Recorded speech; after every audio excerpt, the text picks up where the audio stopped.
নমস্কার। বিশ্বজিৎ ঘোষ, বিজেপি কর্মী। আর ভালো লাগছে না, সত্যি কষ্ট হচ্ছে, বিশ্বাস করুন কষ্ট হচ্ছে। বিএলও অফিসার আর বিএলও অফিসারের ম্যাডামরা, আপনাদেরকে বলছি, এই ছোট ভাইয়ের ভিডিওটা জানি না আপনাদের কাছে পৌঁছবে কি না। যারা যদি পৌঁছে যায় তাহলে এই কথাগুলো একটু শুনুন। আপনারা এটা কি করলেন? এভাবে এভাবে এরকম এভাবে এসআইআর কেন করলেন? এই পাপটা কেন করলেন? দরকার ছিল না বিজেপিকে বাংলায়।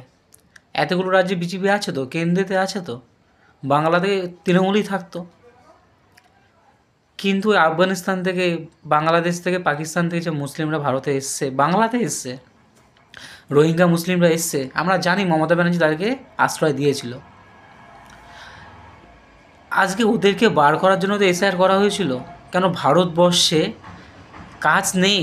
মানে ভারতবর্ষ হচ্ছে এমনি আমাদের জনসংখ্যা 140 কোটি, তারপরে যদি ওরা আসে, যেসব হিন্দুরা আসে তাদেরকে আমাদের দেশের সরকার রাখছে, তারা হিন্দুরা কোথায় যাবে? এটা যুক্তির মতন কথা। এবার যেসব মুসলিম যারা এসছে, রোহিঙ্গা মুসলিমরা এখানে এসে বসবাস করছে, ক্ষতি কাদের? আমাদের হচ্ছে তো, আমরা ভারতীয় তো, আমরা তো দিন আনি দিন খাই।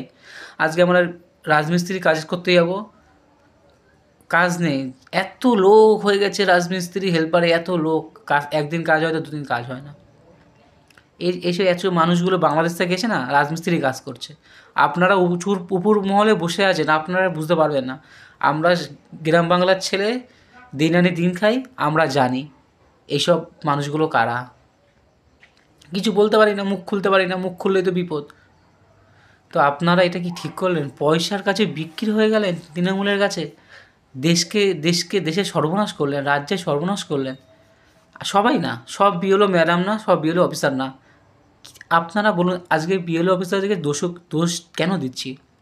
আপনি যদি বিএলও অফিসার হন, আপনি যদি বিএলও ম্যাডাম হন, যদি আপনি 100% ভালো কাজ করে থাকেন, তাহলে বলুন 2208টি বুথে 2002 থেকে 2025 অবধি কেউ মরেনি, কোনো অবিহিত ভোটার আসেনি, কোনো হিন্দুরাও আসেনি।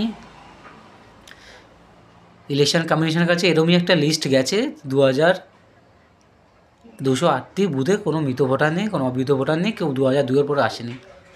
এইভাবে সর্বনাশ করলেন। আপনারা ভারতীয় না? যাই হোক, যা করেছেন ভালো করেছেন, চলুক। আমরা দিন আনি দিন খাই, এইভাবে খেতে হবে। আর সারা জীবন বিজেপিকে ভোট দিয়ে যাবো, এতে যাই হবে হবে, আর বিজেপির জন্য লড়ে যাবো। ধন্যবাদ। জয় শ্রীরাম।